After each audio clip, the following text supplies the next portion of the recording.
अरे गिंद मत की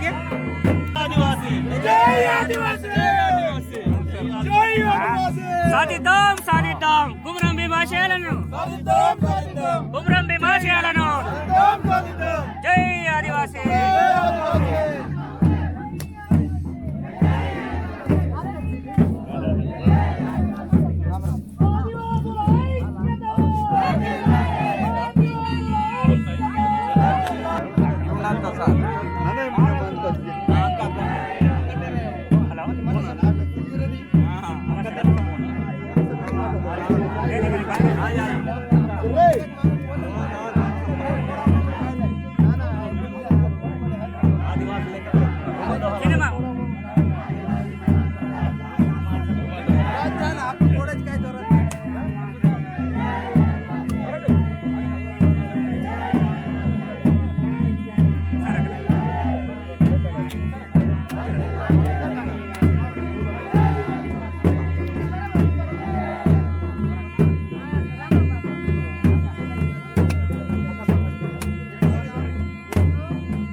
ప్రపంచ ఆదివాసీ దినోత్సవం సందర్భంగా మేము ఇక్కడ అందరం ఆదివాసవంతమైన ఈ ఉత్సవాలను జరుపుకుంటున్నాము.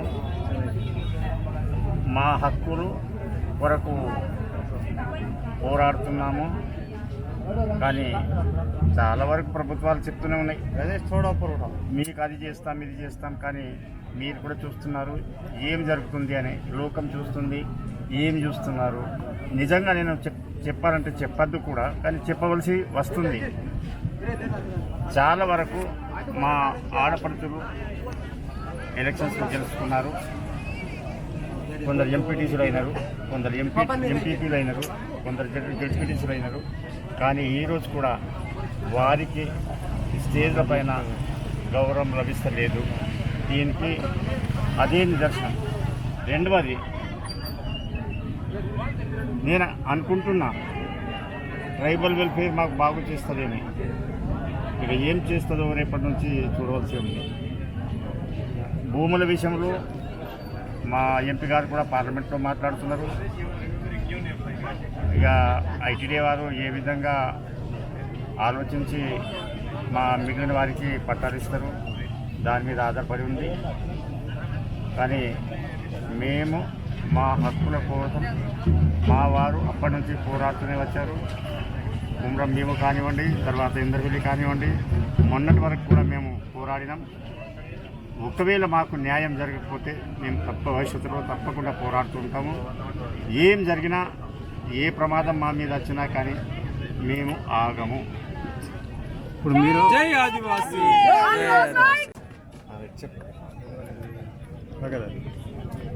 స్టేజ్ కూడా ఉంది కదా, చెప్పాలి కదా. ఏదైతే ఈరోజు ఆదివాసీ ప్రపంచ దినోత్సవం సందర్భంగా మేము ప్రభుత్వానికి విన్నవించేది ఒకటే, ఈరోజు ఏదైతే మేము కూటి కోసం మేమైతే పోడు భూములు చేస్తున్నామో ఆ పోడు భూముల నుంచి కూడా అడవి నుంచి ఆదివాసులను గెంటేయాలనేసి ప్రభుత్వాలు నిర్ణయం తీసుకోవడం జరిగింది. ఈ నిర్ణయాన్ని వెంటనే తీసుకోవాలి, లేదంటే ఆదివాసులమంతా ఏకమై మరో పోరాటానికి సిద్ధమవుతున్నాం. ఎందుకంటే గత శతాబ్దాల నుంచి నడుస్తున్నటువంటి పోరాటం మేము ఈ రోజు వరకు తిండి తింటున్నామంటే పోరాటి సాధించినటువంటి తిండి ఏ ప్రభుత్వాలు కూడా ఆదివాసుల పైన నిర్లక్ష్యం చేస్తూనే వస్తున్నాయి. కాబట్టి వెంటనే పట్టలు ఇచ్చి ఆదివాసులను ఆదుకోవాలని డిమాండ్ చేస్తున్నాం.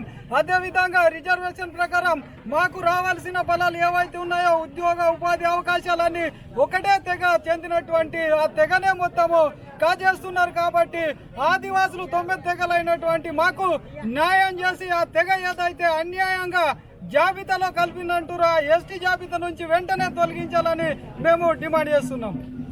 అధికారుల వైఖరి పట్ల మీరు ఏమనుకుంటున్నారు? ఏదైతే అధికారులు ఉన్నారో అధికారులు మాకు ఇప్పటి వరకు చేసి ఉంటే మేము ఎప్పుడో ఈ స్థాయికి ఉండేది కాదు.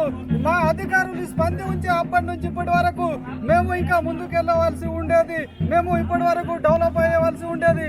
కానీ అధికారులు ప్రభుత్వానికి ఒక ఏజెంట్ గా మరి ప్రభుత్వం ఏది చెప్తే అదే చేస్తున్నారు. కానీ ఆదివాసులకు ఏం కావాలనేది అది స్పందిస్తలేరు. ఆదివాసులకు అభివృద్ధి అనేది ఇప్పటి వరకు అభివృద్ధి చెందలేదనేసి ఇప్పుడైనా ప్రభుత్వాలు వెంటనే ఆదివాసులకు స్పందించి అభివృద్ధి చేయాలని డిమాండ్ చేస్తున్నాం. ఈరోజు ప్రపంచ ఆదివాసీ దినోత్సవం. మరి ప్రపంచంలో ఉన్నటువంటి ఆదివాసులందరూ సంస్కృతి సాంప్రదాయము, వాళ్ళ డోలు వాద్యాలు కట్టు బొట్టు అన్నీ కూడా ఒకే రకంగా ఉన్నాయి. ప్రపంచంలో ఉన్నటువంటి ఆదివాసులు వీళ్ళు మూలవాసులు అడవులను అంటుకొని ఉంటారనేటువంటి విషయాన్ని ఐక్యరాజ్య సమితి 1982లో గుర్తించింది. దాని తర్వాత భారతదేశము మరి నిజంగానే ఐక్యరాజ్య సమితి గుర్తించినప్పుడు మరి భారతదేశంలో ఉన్నటువంటి ఆదివాసులకు కూడా నిజంగానే వీళ్ళు మూలవాసులు, అడవులకు ఆనుకొని ఉన్నటువంటి వాళ్ళు, అడవి సంపదలో ఉన్నటువంటి వాడు, అడవులలో నివసించేటువంటి వాళ్ళు, వీళ్ళ సంస్కృతి సాంప్రదాయం కూడా చాలా భిన్నంగా ఉంది అనేసి మరి 2009కి మరి భారతదేశం గుర్తించడం అనేది జరిగింది. చాలా సంతోషకరమైనటువంటి విషయం భారతదేశం గుర్తించినందుకు. అదే విధంగా చూసుకున్నట్టయితే ఈ రోజు భారతదేశంలో ఆదివాసుల యొక్క స్థితిగతులు, ఆదివాసుల యొక్క సంస్కృతి, ఆదివాసుల యొక్క సాంప్రదాయము ఏ విధంగా ఉందంటే 72 సంవత్సరాలు స్వతంత్రం వచ్చేసి 72 సంవత్సరాలు దాటినా గానీ ఇప్పటికీ ప్రాచీన కాలంలో మానవుడు ఏ విధంగా అయితే జీవన విధానం కొనసాగిస్తున్నాడో ఆ విధంగా ఆదివాసుల జీవన విధానం ఉంది. ఎన్నో రకాలైనటువంటి పథకాలు, ప్రత్యేకమైనటువంటి పండు కేటాయించినప్పటికీ ఆదివాసులకు రహదారులు లేవు. బాలింతలు మరణించేటువంటి పరిస్థితి. ఈ రోజు కనీసం 108 విద్య, వైద్యము, ఆరోగ్యం అన్ని రంగాల్లో కూడా చాలా వెనుకబడినటువంటి పరిస్థితి ఉంది. అందుకే మేము ప్రభుత్వాన్ని ఒకటే కోరేది, ఈ సంబరాలు జరుపుకోవడం ఎలా జరుపుకోమంటారు? మేము సంబరాలు జరుపుకోవడానికి మాకు సంతోషం ఎలా వస్తుంది? ఒక దిక్కు శవాలు, ఒక దిక్కు ఎలా సంతోషంగా మేము జరుపుకుంటాం? ఆ ఆదివాసులు ఈ రోజు పోడు వ్యవసాయం, అడవి తల్లి అంటే ఆదివాసులకు ఒక కన్న తల్లి లాంటిది. ఈ అడవిల నుంచి ఈ రోజు తరిమేస్తున్నారు. పోడు భూములను వ్యవసాయం చేసుకునేటువంటి హక్కు మాకుంది. జంగల్ జమీన్ కోసము ఆనాడు కొమరం భీం పోరాటం చేసి ఇది రాజ్యాంగంలో పొందుపరిచినటువంటి హక్కులను కూడా ఈ రోజు కాలరాయడానికి చేస్తుంది ప్రభుత్వం. ఈ మొన్న కొలం గొంది లాంటి గ్రామాలు చూసుకున్నట్టయితే అడవిల నుంచి తరిమేస్తున్నారు. మాకు అడవి పైన హక్కు, జంగల్ జమీన్ పైన హక్కు ఇచ్చే వరకు ఆదివాసులు తప్పకుండా పోరాటం చేస్తారు. ఎందుకంటే మాకు పోరాటం ఏమి కొత్త కాదు. కాబట్టి ఈ పోరాటంలో తప్పకుండా మా రక్తాలు ఆల్రెడీ భూమి భుక్తి విముక్తి కొరకు ఇంద్రవెల్లో అమరులైనటువంటి వాళ్ళ త్యాగాలు కూడా మాలో ఉన్నాయి. కాబట్టి మా రక్తపాతం జరిగినా సరే మేము అస్సలు ఊరుకునేదే లేదు. మా చట్టాలు ఏవైతున్నాయో వీటిని పకడ్బందీగా అమలు చేయాలనేసి మేము కొన్ని ఈ సందర్భంగా ప్రపంచ ఆదివాసీ దినోత్సవం సందర్భంగా మేము కొన్ని డిమాండ్స్ ఇక్కడ పెట్టడం జరిగింది. లంబాడీలను ఎస్టీ జాబితా నుంచి తొలగించాలి, పోడు భూములకు వెంటనే పట్టాలు ఇవ్వాలి, ఆదివాసులపై అటవీ శాఖ అధికారులు చేస్తున్నటువంటి దాడులను వెంటనే ఆపేయాలి, అటవీ హక్కుల చట్టాలను పకడ్బందీగా అమలు చేయాలి, 170 చట్టాలను పకడ్బందీగా అమలు చేయాలి. పేసా చట్టాన్ని పకడ్బందీగా అమలు చేయాలి. ఆర్టికల్ 342లో పేర్కొన్న 9 ఆదివాసీ తెగలకు మాత్రమే 1950 ఏజెన్సీ పత్రాలు ఇవ్వాలి. జీవో ఎంఎస్ నెంబరు 24ని అనుసరించి ఏజెన్సీ పత్రాలు ఇవ్వాలి. ప్రతి గూడెంలో ఉదయం ఆదివాసీ జెండాను ఎగరవేస్తున్నాం. మేము డిఎడ్ బిఎడ్ పూర్తి చేసినటువంటి ఆదివాసులకు మరి సిఆర్టీలుగా వెంటనే నియమించాలి. ఏజెన్సీ డిఎస్ ద్వారా ఉద్యోగాలను భర్తీ చేయాలనేసి ఈ రోజు ప్రపంచ ఆదివాసీ దినోత్సవం రోజు మేము ఈ డిమాండ్స్ ను మేము ముందు పెట్టబోతున్నాము. ఎందుకంటే ఇప్పటికే రోజు రోజుకి మరణాలు, రక్తహీనత, తర్వాత బాలింత మరణాలు, ఇలా రోజు రోజుకు రకరకాలైనటువంటి వ్యాధులతోటి ఆదివాసులు చనిపోతుంటే గూడాల నుంచి తరలిస్తున్నారే తప్ప ఆదివాసులకు ఏం కావాలి? అలా అభివృద్ధి ఏంటిది? అన్ని తెగల వాళ్ళు అభివృద్ధి అవుతే ఆదివాసులు ఎందుకు అభివృద్ధి కావట్లేదు? ప్రత్యేకమైనటువంటి ఫండ్ ఎటుపోతుంది? ఆదివాసుల కొరకు ప్రత్యేకమైనటువంటి ఐటీడీఏలు ఏర్పాటు చేశారు, అవి ఎటుపోతున్నాయి? ఆదివాసుల జీవన విధానం రోజు రోజుకు మనుగడకు కరువయ్యేటువంటి విధానం ఉంది, అస్తిత్వాన్ని కోల్పోయే విధంగా ఉంది. అందుకే మేము ప్రభుత్వాన్ని ఒకటే కోరేది, ఎప్పుడైతే ఆదివాసుల అభివృద్ధిని కోరుకుంటారో అడవి కూడా ఆగుతుంది. అడవి నుంచి ఆదివాసులను తరిమేస్తే ఖబర్దార్ జాగ్రత్త అనేసి కూడా మేము చెప్తున్నాం. ఆదివాసుల ప్రాణ త్యాగాలైనా చేస్తారు కానీ వాళ్ళ హక్కులను కోల్పోకుండా వాళ్ళు తప్పకుండా పోరాటం చేస్తారని ఈ సందర్భంగా తెలియజేస్తున్నాం. ఆరు ప్రదేశాలు చిత్తూరు, ఆదిలాబాద్, ఆసిఫాబాద్, చెన్నూరు, నిర్మల్, మంచిర్యాల ఇందులో భాగంగానే గిరిజన భవన్ ఏవైతే ఉన్నాయో గ్రౌండ్ ఫ్లోర్ అవి కూడా 2 కంప్లీట్ చేసేసి ఓపెనింగ్ చేశారు. ఓపెనింగ్ కార్యక్రమానికి ఎప్పుడు వచ్చామో అక్కడ ఎంపీ గారు, ఎమ్మెల్యే గారు, మినిస్టర్ కూడా వెళ్తున్నారు. అలాగే సాంస్కృతిక కార్యక్రమాలు ఏమవుతున్నాయో దానికి సంబంధించిన నిధులు మనకు ప్రభుత్వం నుంచి వచ్చాయి. అవే నిధులు మనం ఈ 6 ప్రదేశాలు ఏవైతే చేస్తున్నారో ఆ కార్యక్రమ సంఘాలకు ఇచ్చాము. ఇందులో భాగంగా అందరూ కూడా చాలా సంతోషంగా వాళ్ళ సంప్రదాయాలను చేసుకుంటానని ఆశిస్తూ అందరికీ శుభాకాంక్షలు తెలియజేస్తాను.